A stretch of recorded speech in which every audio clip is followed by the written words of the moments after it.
Bonjour et bienvenue dans ce débat concernant le canton de Saint-Alban-sur-Limagnole, débat dans le cadre du second tour des élections départementales.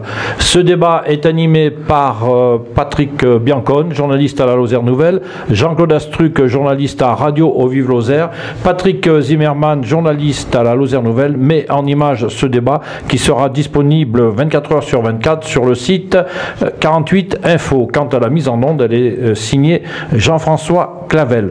Petite précision, c'est un reproche qu'on nous a fait un peu dans ces débats, il manque de dames, mais chaque binôme avait la possibilité de choisir, donc c'est pas de notre responsabilité, chaque binôme a choisi. Jean-Claude, on part donc dans le canton de Saint-Alban-sur-Limagnole, un canton avec beaucoup de communes. Quelles sont les communes? Que s'est-il passé au premier tour et qui reste en lice pour le second tour? Alors, le canton de Saint-Alban-sur-Limagnole comprend 20 communes, Le Chastel-Nouvelle, Chauillac, Estable, Fontan, Juliange, Lageau, Les Lobis, le Malzieu-Forain, le Malzieu-Ville, Pauillac-en-Margeride, Rieutor-de-Randon, Saint-Alban-sur-Limagnole, Saint-Amand, Saint-Denis-en-Margeride, Saint-Gall, Saint-Léger-du-Malzieu, Saint-Privat-du-Faux, Sainte-Laly, Serverette et La Ville-Dieu. Les habitants de ce canton Saint-Alban-sur-Limagnole voteront à nouveau dimanche pour le second tour entre deux binômes. Je rappelle donc les résultats du premier tour. Arrive en tête le binôme conduit par Sabine Dalle et Patrice Saint-Léger qui obtient ce binôme 41,81% des suffrages exprimés. Suivi du binôme Jean-Paul Bonhomme et Ludivine Saint-Léger, 35,28% des suffrages exprimés. Ensuite, en troisième position, ils ne peuvent se maintenir au second tour. Josette Boulet et Galvier Guy qui obtiennent 12,76%. Et enfin, Michael Beaufils et Seguin Sabine pour le Front National, 10,15%. Donc on votera à Saint-Alban-sur-Limagnole dimanche. Il faudra choisir entre deux binômes. Tout d'abord, le binôme Sabine Dalle et Saint-Léger Patrice, binôme qui affrontera l'autre binôme, donc Monsieur Bonhomme Jean-Paul et Ludivine Saint-Léger. Une analyse tout de suite des résultats de ce premier tour avec Patrick Biancone. On peut citer un autre chiffre, c'est celui de la participation, chiffre excellentissime, hein, puisqu'on est à 73,42% de votants, donc une abstention de 26,58%. C'est-à-dire que 1434 personnes ne sont pas allées voter, alors qu'il y a eu 3962 votants. On est surpris qu'à moitié par cette forte participation. Bon, d'autres cantons l'ont eu comme la Canorgue. À ce niveau-là, 73%. Il suffit de regarder un peu, et là on va faire un peu notre publicité, excusez-nous, mais voilà, on peut suivre nous combien de personnes sont allées sur 48 Infos, ont visionné les débats du premier tour, et donc ce canton de Saint-Alban a battu incontestablement tous les records sur les 13 cantons. Donc il y a eu un très fort intérêt par rapport au débat du premier tour entre les 4 candidats. Donc c'était pour signaler aussi que certainement ce deuxième tour va également être scruté par les internautes et les auditeurs de Radio Au Vive. Bon, donc une fois qu'on a dit ça, on voit donc Patrice Saint-Léger en tête, 41,81%, donc deux conseillers généraux sortants face à face, Patrice Saint-Léger qui était sur Saint-Amand et Jean-Paul Bonhomme sur Saint-Alban. Donc Patrice Saint-Léger, vous arrivez en tête. Bon, comment vous analysez? Vous pensiez faire ce score dès le premier tour? Vous pensiez comment vous voyez? Quelle est votre analyse? Mais écoutez, la première analyse que je peux tirer de ce résultat, c'est bien sûr une analyse positive pour notre équipe, puisque nous arrivons en tête avec 250 voix d'avance, avec un taux de participation, comme vous l'avez dit, qui est excellent, puisque 73%, ça reste, je crois, le record au niveau de la participation sur 13 cantons, avec la Canorgue qui, effectivement, approche un petit peu ce ratio. Quelques dixièmes après, c'est ça. Alors, dans cette élection, évidemment, on avait deux enjeux, enfin, pour moi, personnellement, en tout cas. D'abord, franchir le premier tour en tête, ce qui est chose faite. Si possible avec le maximum d'avance. On a 6,5% d'avance, soit 250 électeurs. C'est confortable, mais ce n'est pas suffisant évidemment pour passer au premier tour. Et puis Un autre challenge qui me tenait à cœur, c'est surtout évidemment de réussir dans ma commune un taux de participation excellent aussi, et puis évidemment des votes qui ont été en notre faveur à hauteur de 67%, ce qui est tout à fait remarquable.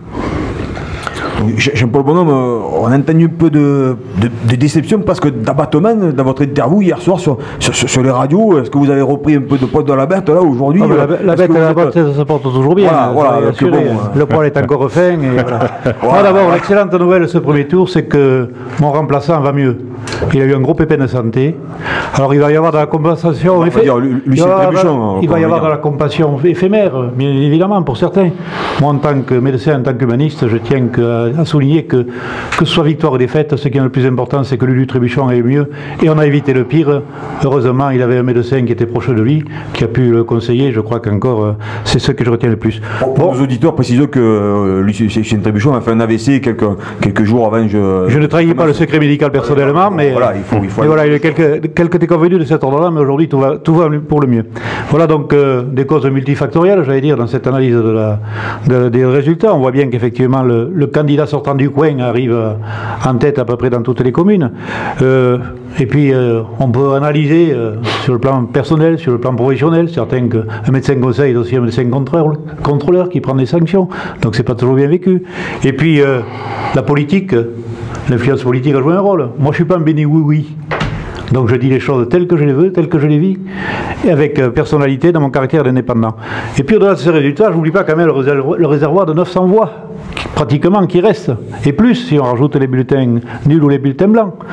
Donc est-ce que ces voix dont personne ne peut clamer la propriété, moi pas plus qu'un autre, est-ce que ces voix iront à un candidat soutenu par l'UMP ou par un candidat indépendant? La question reste là, effectivement. Voilà en tout cas la raison pour laquelle je suis toujours très mobilisé pour ce second tour des élections. Bon, les 900 voix, bon, c'est bien sûr les 488 voix obtenues par le Front de gauche et le Parti communiste, Guy Galvier en l'occurrence, et les 388 voix du Front National représentés par Michael Beaufils. Donc justement, Patrice Léger, ces voix-là, en particulier du Front National, on sait que Michael Beaufils est arrière-tour, vous êtes le maire de cette commune. Pendant le premier tour, il a dit que vous étiez un excellent maire. Qu'est-ce que vous avez envie de dire justement à ces électeurs du Front National? Certains ont même dit que sa candidature avait été fortement influencée par votre frère, qui aurait dit à Michael Beaufils d'y aller pour justement que vous fassiez un score moindre. Est-ce que vous êtes d'accord avec cette analyse? Mais ça, c'est de la grande stratégie, comme vous faites savoir là. Parce que si mon frère maintenant me met dans les pattes Michael Beaufils, après m'avoir mis sa nièce dans les pattes du docteur Bonhomme, ça devient quand même un peu loufoque. Il faut savoir, à mon avis, qui se présente dans cette élection. C'est ça là. Personne ne le sait vraiment.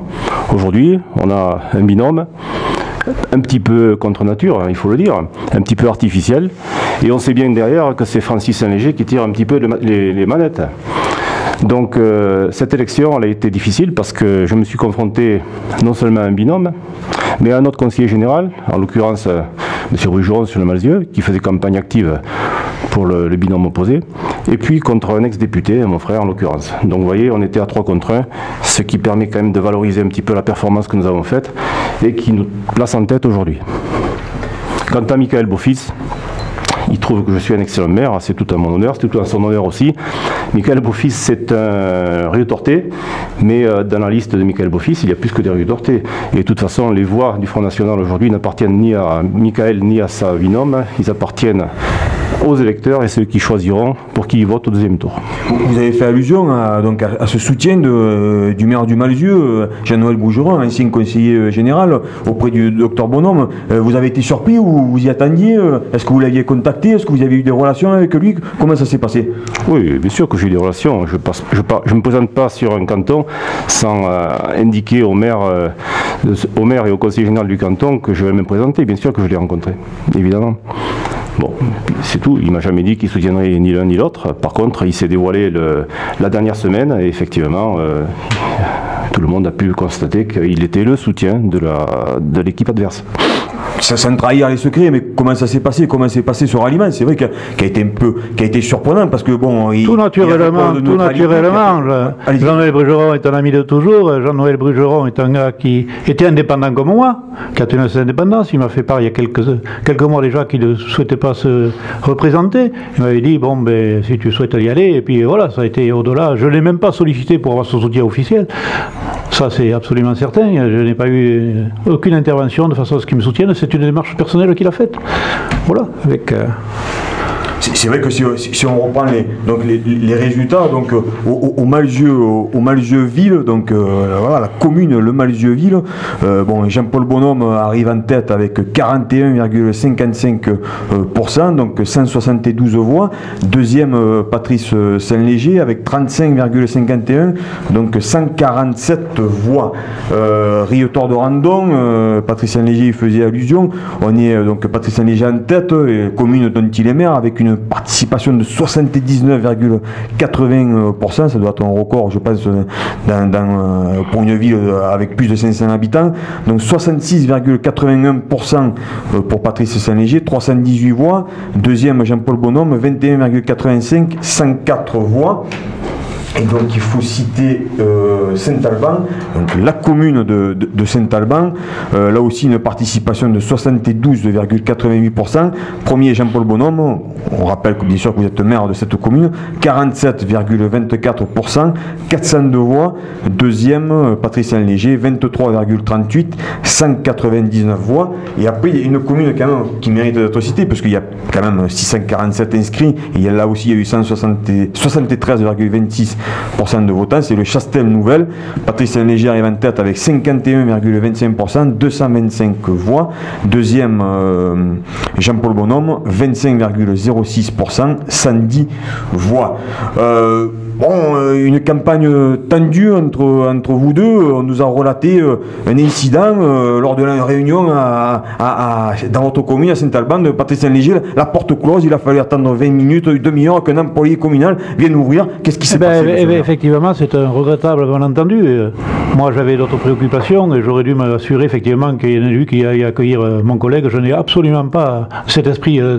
Mais il est de principe aussi, et d'ailleurs, mademoiselle Talon-Virginie, qui fait partie de l'équipe de Patrice, le sait très bien, qu'il faut retirer chaque fois la clé à la mairie avant toute réunion.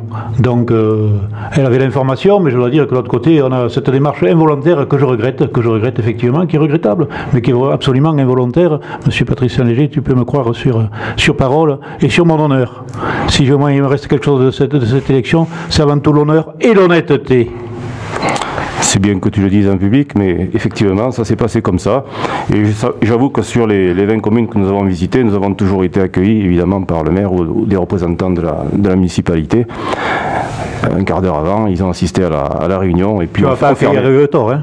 Non, mais je t'ai dépêché quand même de conseillers municipaux. Il y a quelqu'un pour ouvrir la porte. Entre deux conseillers municipaux, la clé a été remise sans il y a quand même une petite différence. Et je pense que du point de vue de la loyauté, tu ne peux pas l'invoquer à tous les coups. Prenez-en bien acte. Loyal, pas malhonnête. Si. Entre la loyauté et la malhonnêteté, il y a une différence. Lors du premier tour, on a parlé bien sûr des étiquettes. Vous avez fait passer ce message, comme quoi vous étiez indépendant. Mais... Indépendant, je ne suis le support de personne, et surtout pas du député Morel, voilà, qui m'a combattu avec force. Moi, j'ai le courage d'affronter cet homme-là, qui a été toujours très irrespectueux envers beaucoup d'élus. Sachez qu'aujourd'hui, dans la composition actuelle du département, il n'a pratiquement plus aucun collègue qui est d'accord avec lui.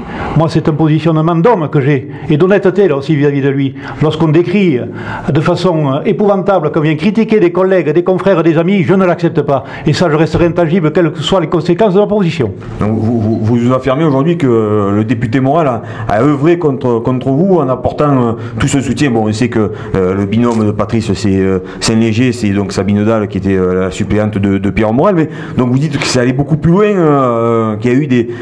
on ne va pas ignorer davantage, l'évidence est là, et puis c'est tout. Il se cache derrière son petit doigt, mais enfin, voilà. Je lui souhaite bon succès d'ailleurs sur le canton de Chirac. Il est sûrement beaucoup plus méritant que moi, mais je tiens à dire, voilà mon positionnement. Moi, quelles que soient les influences et les conséquences, je prends position. J'ai choisi mon homme, je réfute totalement d'être soutien et le suppôt de monsieur Pierre Morel, hein, quelles qu'en soient les conséquences. Voilà. Pour moi, c'est intangible et c'est absolument... Donc en cas de troisième tour, si vous êtes élu dimanche, rien ne dit que vous soutiendrez cette majorité départementale à laquelle vous appartenez, en particulier autour de Jean-Paul Porquier. Jean-Paul Porquier reste un ami et il m'a fait confiance et c'est largement réciproque, mais nous verrons au lendemain, effectivement, lors de la composition de cette même assemblée départementale. Mais vous ne soutiendrez pas Pierre Morel-a-Huissier s'il était candidat je ne voterai pas pour M. Pierre Morel-a-Huissier s'il était candidat demain à la présidence du conseil départemental. C'est clair et net. Vous, M. Saint-Léger, Patrice Saint-Léger, c'est bon, sans ambiguïté, vous faites partie de la majorité départementale. On sait que ça peut se jouer à pas grand-chose, hein, 7-6 d'un côté ou de l'autre. Donc on voit tout l'enjeu de tous ces cantons qu'on vient il y a eu des débats depuis ce matin sur nos antennes, sur notre site internet. Donc bon, vous, voilà, soutien sans réserve aussi bien à Jean-Paul Porquier qu'à Pierre Morel si l'un des deux vient à se présenter en tant que président du Conseil général. Mais écoutez, je fais partie de la majorité départementale depuis 2004, je ne me suis jamais affiché dans une autre posture que celle-ci, et aujourd'hui je défends effectivement cette majorité départementale qui, semble-t-il, est en danger aujourd'hui, hein, il faut le reconnaître. Nous avons quand même, sur les 13 cantons qui ont été découpés au ciseau par Alain Bertrand, favoriser indéniablement l'opposition et nous en tirons aujourd'hui les conséquences. 4 cantons sont à droite et semble-t-il y resteront. Il en faut 3 de plus pour être dans le cadre de la majorité départementale. Ça se jouera très peu, en particulier à Saint-Étienne-et-Val-d'Aunès, sûrement à Mende-Nord, peut-être à Grand-Rieu. Donc beaucoup d'incertitudes quant à cette majorité. Quant à la présidence, c'est une autre histoire. Nous en discuterons le jour J. Mais pourquoi pas Pierre Morel, pourquoi pas Jean-Paul Porquier, pourquoi pas un autre. Mais Pierre Morel vous soutient jusqu'à présent. Écoutez, Pierre Morel fait partie de la majorité départementale. Il est de droite. Il me soutient comme il soutient Bruno Durand, comme il soutient toute la majorité départementale. Oui, sa suppléante sur votre liste, c'est peut-être plus facile pour lui de vous soutenir. Je pense que Pierre Morel a assez de travail de son côté sans s'occuper de nos affaires. Son soutien est tout à fait le bienvenu. Il a participé à une réunion publique, mais il ne s'est jamais exprimé publiquement durant la campagne électorale pour me soutenir et nous soutenir d'une manière générale. Mais son soutien, je l'accepte. Nous sommes là pour tirer des enseignements de ce premier tour et c'est vrai qu'on a entendu M. Bonhomme voilà, chez les gens qui ne sont pas de ce milieu politique, mais le fait d'être allé chercher la nièce de Patrice Saint-Léger, est-ce que ça a vraiment été bien perçu? Moi, quand même, et pourquoi pas aller chercher la suppléante du député sortant, et c'est notre démarche. Pourquoi pas aller chercher la fille d'un ancien député tout à fait honorable qui exerce une activité tout à fait honorable, qui a envie de faire de la politique? Pourquoi pas? Mais est-ce que parce que monsieur... Et là aussi, je suis resté fidèle à l'amitié à Francis Saint-Léger. Mais rester fidèle à l'amitié à Francis, ce n'est pas une raison pour prendre sa nièce comme suppléante. Législative, je n'ai pas changé d'opinion. Je ne suis pas retourné vers le député sortant, celui qui a été élu. Je suis resté fidèle à l'amitié, voilà. Maintenant, les conséquences, je les assume. J'avais tiens avant tout, moi, comme je l'ai dit à de multiples fois, pouvoir me regarder dans une glace au lendemain de l'élection. Et vous savez, c'est ce à quoi je tiens le plus, l'honneur. Vis-à-vis de moi-même, c'est pas très grave. Vis-à-vis de mes enfants, surtout. Vis-à-vis de mes amis. Et puis après, voilà, vogue la galère. Après ça, on fera autre chose. Mais toujours rester droit dans ses bottes et pouvoir être honnête et respectable. Donc Patrice Saint-Léger, voilà, il vous reste quelques jours, donc avant ce deuxième tour, on peut aborder aussi quelques points spécifiques sur ce canton. On avait parlé au premier tour, mais bon là peut-être repréciser les choses. Aussi voilà, sur Saint-Alban il y a l'hôpital. Bon, on en a beaucoup parlé. Il y a un point d'achoppement entre vous deux. Donc qu'est-ce qu'on peut en redire, aussi bien vous que le docteur Bonhomme par rapport à l'avenir quand même. On a vu une manifestation là aussi quelques jours avant un premier tour. Des personnes qui sont venues à Mende manifester leur inquiétude sur l'avenir d'une structure de pointe qui existe depuis des décennies et on ne sait pas trop ce que ça va devenir. Et qui veulent avoir votre avis et qui ont suivi les débats précédemment. Voilà, ce sont ces gens-là qui ont écouté exactement les débats et qui veulent en savoir un peu plus là entre ces deux tours. Est-ce que leur emploi va être maintenu? Écoutez, là, depuis l'arrivée du nouveau directeur qui s'est faite récemment, quelques changements sont intervenus au niveau du centre hospitalier de Saint-Alban, avec beaucoup d'inquiétudes quant à l'emploi, effectivement. Alors c'est vrai que l'hôpital de Saint-Alban représente le tissu économique essentiel de cette ville. Et le mettre en péril aujourd'hui, c'est évidemment mettre l'économie locale en péril. Alors, soulignons quand même que la commune de Saint-Alban, depuis 1990, a perdu 25% de sa population, ce qui est quand même remarquable. Et le Nord Lozère, effectivement, souffre un petit peu de cette démographie. Alors aujourd'hui, les problèmes qui surviennent là-haut sont gravissimes. L'emploi en péril, des CDD qui ne seront pas renouvelés, une restructuration profonde de l'établissement avec une dispersion de la psychiatrie en Lozère. Cela pose beaucoup d'inquiétudes. La démographie en prendra un coup, un nouveau coup, l'économie locale un nouveau coup, et effectivement nous allons plutôt assister à une débâcle locale si toutefois les menaces qui pèsent sur les salariés sont mises à exécution. Alors, évidemment, on leur apporte tout notre soutien. Vous parliez tout à l'heure de ce rassemblement qui s'est fait à Mende juste avant le premier tour. Alors bon, on n'était pas forcément au courant de cette situation. Aujourd'hui, on en prend la mesure et on les soutient de tout cœur. Et nous essaierons évidemment, dans l'avenir, de faire en sorte que cette entité puisse exister et puis surtout être confortée. Docteur Bonon, c'est un sujet que vous connaissez Quelque peu effectivement, donc ça fait 40 ans effectivement et plus que je baigne autour de la psychiatrie. Je rappellerai que depuis des années je clame que les besoins nécessaires au niveau de la psychiatrie nationale, c'est un demi-lit de psychiatrie pour 1000 habitants. Je vous laisse faire la multiplication, la division comme vous voulez. Donc effectivement, j'avais obtenu, que le Front du Jeu, avec d'autres, leur soutien, l'autorisation d'accueillir des psychotiques chroniques sur le site de Saint-Alban. Il se trouve que mes confrères psychiatres parlent souvent de déportation lorsqu'on évoque ce sujet-là, alors qu'il s'agissait bien évidemment d'accueillir que des malades volontaires. Le professeur Boulanger, sur le PCHU de Montpellier, a besoin d'une 50aine de places. J'avais rencontré le professeur Lorca, avec Jean-Paul Pourquier d'ailleurs, sur Clermont-Ferrand, qui a besoin de 150 places pour accueillir dans des structures sanitaires des malades psychiatriques dont ils ne savent pas que faire. Mais or, cet accueil de malades extérieurs au département, point de salut, on ne pourra pas créer, mis à part que la population triple du département subitement, nous aurons besoin davantage de lits, sinon la réalité est là. Alors soutenir, d'accord. Il y a eu des initiatives intéressantes, la gérontopsychiatrie, 35 lits, la pédopsychiatrie qui est venue à Mende, il y a eu l'éclatement des structures sur le plan départemental, un paradoxe économique lorsqu'on sait qu'on est en difficulté sur le plan de la sécurité sociale et que d'autre part on éclate le plateau technique. Donc effectivement, il faut que Saint-Alban, sa seule chance de salut, c'est de se repositionner sur l'accueil de malades chroniques dans l'accord au niveau de l'ARS qui avait été accordé sur le plan régional. C'est vrai que les services publics ont été malmenés aussi. Bon, moi j'ai assisté à une fois le préfet qui déclarait que de toute façon que la trésorerie de Saint-Alban soit fermée, c'était une logique absolue parce que même les employés de la trésorerie ne voulaient plus rester à Saint-Alban et voulaient et appelaient de leur vœu de partir à Seychelles. Le plus haut représentant, je l'ai d'ailleurs publié dans la Lausanne Nouvelle, donc c'est pour ça que je peux sans problème en parler. Donc voilà, voilà, il y a tout un contexte quand même. On nous avait expliqué en son temps effectivement que la perception de Saint-Alban n'était pas menacée parce qu'elle devait s'occuper de l'ensemble des hôpitaux du département pour les gestions budgétaires. On nous avait expliqué que grâce au télétravail, on allait pouvoir rester à la perception de Saint-Alban et travailler pour Montpellier ou Paris. Ben, j'observe dans ce domaine comme dans d'autres que c'est le gros qui bouffe le petit. Je le vois sur le plan professionnel, au niveau d'un métier social agricole.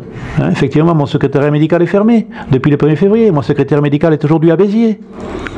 Et donc il en est de même pour la perception. Finalement, le gros a bouffé le petit. Et la perception de Saint-Alban, je ne crois pas que les employés étaient bien favorables pour partir à Saint-Chély. Ça aura causé beaucoup de désagréments et de difficultés. Mais c'est vraiment dommageable. Voilà une activité qui peut se faire en tissu rural. Et c'est toute la ruralité qu'on tue à travers ces exemples-là. Alors voilà des activités qui peuvent être maintenues à la campagne et malgré ce, on les déporte à la ville. Est-ce qu'on peut sauver les services publics dans ces cantons ruraux, Patrice Léger? Est-ce qu'on peut les sauver? Écoutez, l'enjeu des territoires ruraux aujourd'hui, effectivement, ça consiste à sauver tout ce qui existe. On nous traite d'immobilisme quand on dit qu'on veut sauvegarder ce qui existe, mais je crois que c'est une des conditions pour la survie des territoires ruraux, hyper ruraux. Donc aujourd'hui, tous les services publics sont précieux. Que ce soit la poste, que ce soit la trésorerie principale, que ce soit les écoles, la gendarmerie, l'hôpital, il faut absolument se battre pour ça. Et nous y veillons. À Rieutor, la poste est en danger. On nous dit chaque 3 ans qu'un petit plan de restructuration est mis en place pour sauvegarder l'emploi, alors qu'au contraire, on nous supprime des demi-journées. C'est quelque chose vraisemblable. Et je crois qu'aujourd'hui, il faut être très très très vigilant parce que nous voulons développer le service rural, nous voulons développer le service public dans la ruralité et maintenir en place toutes ces structures qui sont évidemment... Ils sont vraiment un territoire, c'est vraiment un territoire référencié, bon, comme peuvent être par exemple les Cévennes, mais la Margeride, ça représente vraiment quelque chose. Et ils ont l'impression un peu d'être laissés à l'abandon, ces gens. Et, bon, alors pas sur votre canton, puisque le Front National finalement fait un score totalement modeste d'à peine 10%, mais sur d'autres cantons, on passe à plus de 20, et même sur certaines communes, on dépasse les 30%. Qu'est-ce que vous pouvez leur dire? Bon, vous étiez aux affaires, chacun, en tant que conseillers généraux, et c'est vrai qu'ils se sentent un peu abandonnés quand même. Oui, comment positionner le vote FN à Margeride? Ça, c'est une grande question. Aujourd'hui, on nous fait évidemment un petit peu miroiter les avantages et les bénéfices du Front National. Il n'y en a aucun, tout le monde le sait bien. C'est un vote de contestation, c'est un vote qui ne correspond pas à la réalité des choses. Malgré ça, il existe. Quelque part, je crois que le tissu rural, la Margeride, est très important. Les agriculteurs sont inquiets. Ils sont inquiets du développement de la PAC en particulier, aujourd'hui, qui met en cause un petit peu leurs revenus, et c'est tout à fait normal. Donc, ils ont ce vote de protestation, car ils estiment que les élus qui sont en place ne s'occupent pas assez d'eux, alors que ce sont des mesures qui viennent parfois de l'Europe, et qui sont ensuite traduites par le gouvernement français. Donc, moi, je me mets à leur place, et je leur dis aujourd'hui, ayez confiance, nous sommes là pour veiller à tous ces problèmes-là, et je crois que le Front National, c'est un écueil qu'il faut éviter à tout prix. Qu'est-ce que vous pouvez dire justement à ces Margeridiens pour les rassurer? Bon, ils ne se sentent pas abandonnés, les Margeridiens ne se sentent pas abandonnés, ils se sentent abandonnés effectivement des pouvoirs publics, et on vient de citer quelques exemples effectivement qui sont tout à fait symptomatiques. Et puis, il y avait cet hôpital de Saint-Alban sur lequel je reviendrai, moi je l'ai connu en tant qu'interne, on avait 600 malades, aujourd'hui 80 malades. Donc la population a baissé, mais il a fallu œuvrer, vous savez, pour arriver à... Parce que les malades étaient comptabilisés dans la population. Il y avait 500 malades qui étaient comptabilisés dans la population. Aujourd'hui, si nous avons perdu un petit peu de population, nous avons quand même stabilisé, grâce à d'autres projets. Je ne vais pas les citer, les rappeler ailleurs. Donc je continue à me battre pour ces projets. Et c'est certain que c'est une source importante pour tout le massif de la Margeride, cet hôpital Saint-Alban. Les épouses d'agriculteurs, les personnes qui ont des petits revenus, trouver là une activité professionnelle tout à fait complémentaire et intéressante. Donc c'est un de mes regrets de mes années de mandat, de ne pas avoir arrivé à persuader qu'il fallait absolument que cet hôpital accueille ces malades chroniques. C'est un choix médical, alors que chez nous ils sont très heureux, je le dis souvent, j'ai été voir en Suède ce qui se passait pour l'accueil de malades, mais on n'a rien à leur envier, nous avons un savoir-faire humain beaucoup plus impressionnant que ce qu'on peut trouver dans ces pays. C'est merveilleux, on est en train de le perdre, mais il faut absolument le récupérer. Pourquoi pas? Nous sommes un territoire à l'échelle humaine où le lien social est quelque chose de très fort, les relations entre hommes sont très développées et très riches. C'est ce qui a fait la richesse de la psychiatrie, ce qui fait la richesse des établissements médico-sociaux. C'est un élément absolument qu'il faut préserver et développer. Voilà un petit peu, il faut rester optimiste pour cette partie rurale de la Lozère. Toute la Lozère, c'est la ruralité, bien évidemment, mais plus particulièrement pour ce secteur de Margeride qui nous est cher. Beaucoup de gens se posent cette question, et c'est pour ça que je vous la pose à tous les deux, très, très franchement. Vous avez travaillé ensemble, vous étiez du même camp dans ce conseil général, et voilà, on sent bien, senti au premier tour, on le sent encore aujourd'hui, vous êtes à couteau tiré. Comment on a pu en arriver là? Les gens se posent cette question tout naturellement. Qu'est-ce que vous pouvez nous en dire? Est-ce que vous regrettez cette situation? À qui la faute? Qu'est-ce qui s'est passé? Bon, voilà, on sent beaucoup de tension, alors que voilà, vous avez travaillé ensemble quand même. Et politiquement, rien ne vous différencie. Vous avez voté les mêmes budgets, vous faisiez partie de la majorité départementale tous les deux. Monsieur Saléger. Oui, tout à fait. Je faisais partie de la majorité départementale et je ne m'en cache pas et je respecte cet engagement. Aujourd'hui, je fais toujours partie de la majorité départementale. Pas M. Bonhomme. Après, c'est à lui de s'expliquer sur ce point-là. Il en a dit quelques mots tout à l'heure. Mais bon, après, s'entendre, c'est une chose. Quand on nous met en situation d'affrontement, on est obligé de mener le combat, enfin, si on peut appeler ça un combat, et puis de désigner le vainqueur. C'est comme ça. Hein. D'autres situations sont produites ailleurs. On n'est pas les seuls. Je ne crois pas qu'on puisse nous taxer l'un l'autre de malentente, de mésentente, mais c'est comme ça.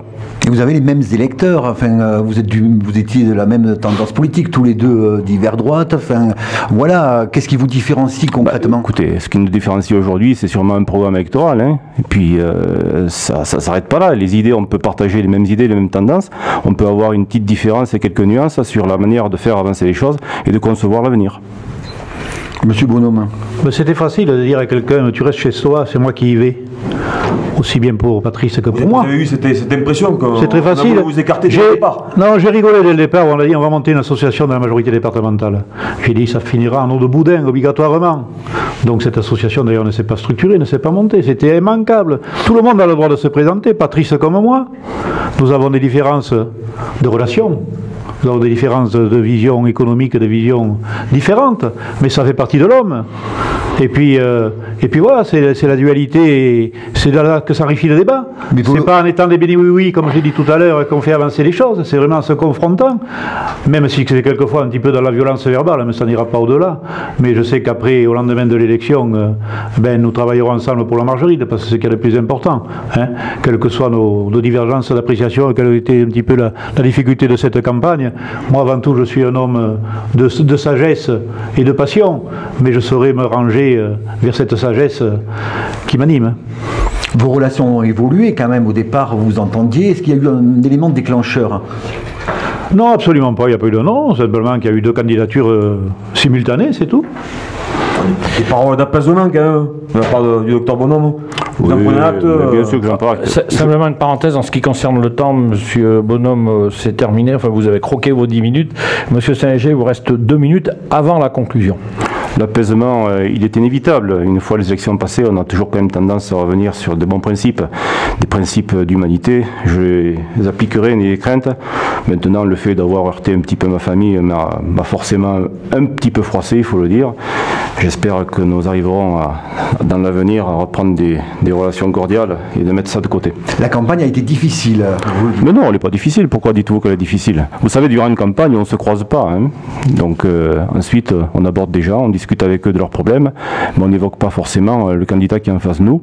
Enfin, en ce qui me concerne, je n'ai jamais été médisant et je pense que être aujourd'hui loyal, ça commence par ça. Il vous reste une dernière question peut-être pour Monsieur Saint-Léger. Il vous reste une minute, Saint-Léger. Avant la conclusion. Hein. Donc toujours sur cette campagne, vous nous l'avez dit.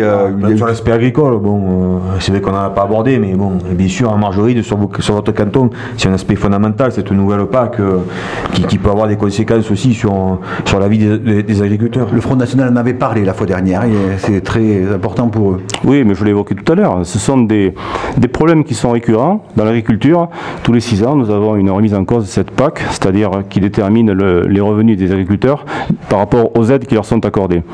On change les règles tous les 6 ans, et évidemment, il n'y a aucune lisibilité à long terme, et ce qui est extrêmement difficile pour eux, c'est de se réadapter en permanence avec des nouvelles lois, des nouvelles obligations, qui mettent souvent en péril des petites exploitations, et ça, je tiens à le souligner aujourd'hui. Je ne défendrai pas la PAC qui consiste à réduire les petites exploitations au profit des grandes. Il vaut mieux que 3 agriculteurs soient implantés dans une zone plutôt qu'un seul gros. Ça, c'est ma position. Là, vous rejoignez le slogan de la Confédération paysanne. Hein, il vaut mieux 3 petites fermes qu'une grande. Mais évidemment. Après, il suffit de réorienter les aides de façon à maintenir les petites structures. C'est une évidence. Nous arrivons au terme de cette rencontre. Monsieur Bonhomme, c'est à vous de conclure. Simplement, je rappellerai que nous avons opté pour le cap de l'innovation. Hein. Il faut dans ce département sortir du ronronnement qu'on a observé ces dernières décennies. J'ai présenté la courbe de la natalité de ces dernières années. Elle est catastrophique. Elle est bien symptomatique quand même qu'il ne s'écrit plus d'emplois, que les actifs jeunes diminuent. Il faut absolument inverser la tendance. Alors moi, j'ai proposé quelques recettes. Je tiens à les rappeler. Je propose 60 à 80 créations d'emplois sur le territoire du canton de Saint-Alban, partant de Mazieux jusqu'à Chastel-Nouvelle, dans le médico-social, pour les personnes âgées et les personnes handicapées. Et ça, c'est pas du vent que je sème. C'est effectivement des choses que je sais réelles et tout à fait concrètes. Je propose des projets innovants qui sortent de l'ordinaire sur ma commune. J'ai bien évidemment été critiqué sur nos visions. C'est nos visions. Un spectacle magnifique coûte très cher. Sur le stade qui va coûter cher. Mais c'est de l'investissement, c'est pas du tout du fonctionnement, ce n'est pas du tout pareil. Si on veut attirer du touriste qui trouve quelque chose d'attractif et d'intéressant, on ne va pas rester dans un coin de pré fermé avec 4 barrières métalliques. Si on veut accueillir des équipes de football qui viendront faire des stages de récupération, qui viendront consommer dans les hôtels et les restaurants de Saint-Amand, il faut qu'on ait des équipements adaptés. C'est pas parce qu'on est à la campagne quand même qu'on doit vivre comme des pecnos. Donc c'est les prestations qu'on propose aux habitants de cette Margeride qui sont tout à fait innovantes. Alors ça bouscule les mentalités. Bien sûr, on se fait un petit peu critiquer. Et puis, je tiens aussi à ce que favorise l'installation des PME. Au cours de la campagne, j'ai parlé des ateliers relais, surtout parlé aussi des ateliers de transformation pour les produits de la nature et les produits agricoles. Effectivement, de nombreux agriculteurs sont venus nous dire « ça nous intéresse ». Il faut qu'on n'emboîte le pas de cette innovation, de cette création, partir autour du produit de l'environnement que nous avons, de façon à ce que ce département se développe. Enfin, un dernier message envers Patrice, c'est que je lui dirai au lendemain, dimanche prochain, 29, à 20h, bien sûr, tu seras accueilli à la mairie de Saint-Alban. Quelle que soit l'issue du scrutin, il y aura un message d'apaisement que je lance dès à présent. Quel que soit le résultat, en ta faveur ou en ma faveur, il n'en est pas question de procéder autrement de ma chose. À chaque élection, chaque fois fait appel à l'apaisement, demandant aux vainqueurs de ne pas faire de preuve d'exubérance et demandant à ceux qui n'avaient pas la chance d'être élus de bien vouloir un petit peu consommer leur déception de façon tout à fait calme. Monsieur Singer, il vous reste une grosse minute. Bon, quant à l'apaisement, on y revient. Je crois que je ne vais pas te contredire, puisque moi je suis plutôt un homme gentil, et d'une manière générale, je ne cherche pas l'affrontement, sauf évidemment quand il me fait face. Alors je crois qu'aujourd'hui, il faut quand même regarder un petit peu la situation géographique de ce canton. On a parlé de Saint-Alban, on a parlé de Rieutort, on a parlé du Malzieu. Je crois qu'il ne faut pas opposer les uns aux autres. Nous avons la partie sud, qui part du Chastel, qui concerne Rieutort et l'ancien canton de Saint-Amand, et puis la partie nord, qui représente une partie de la communauté de communes de la terre d'Apcher. Et contrairement à ce que j'ai vu dans les tracts qui ont été diffusés la semaine dernière, il y avait une opposition systématique par rapport au bassin de vie. Aujourd'hui, non. Je crois qu'on a un grand canton. Ce canton, il faut le traiter dans sa globalité, intégrer les gens qui y vivent dans sa globalité et leur proposer pour l'avenir quelque chose qui puisse être évidemment quelque chose de nouveau, quelque chose qui va faire vivre les gens sur la Margeride et surtout les sédentariser, car c'est bien ce dont on a besoin aujourd'hui. Alors, le programme que j'ai constitué avec Sabine, il est évidemment ambitieux. Il n'y a pas des grands projets irréalisables, il y a des projets concrets, des projets qui pourront se mettre en place. Nous avons axé notre organisation sur 3 grands thèmes: la mobilité et l'accueil des nouvelles populations, le désenclavement physique, le désenclavement numérique qui me tient à cœur et qui évidemment est indispensable pour les années à venir. Quant au tourisme, on l'a largement évoqué dans notre programme, on n'y reviendra pas. Soutenir l'agriculture, soutenir les emplois, soutenir l'industrie, soutenir les petites et moyennes entreprises, nous avons de quoi les accueillir et je crois que toutes ces activités-là méritent d'être évoquées et mettront en valeur notre canton de Saint-Alban.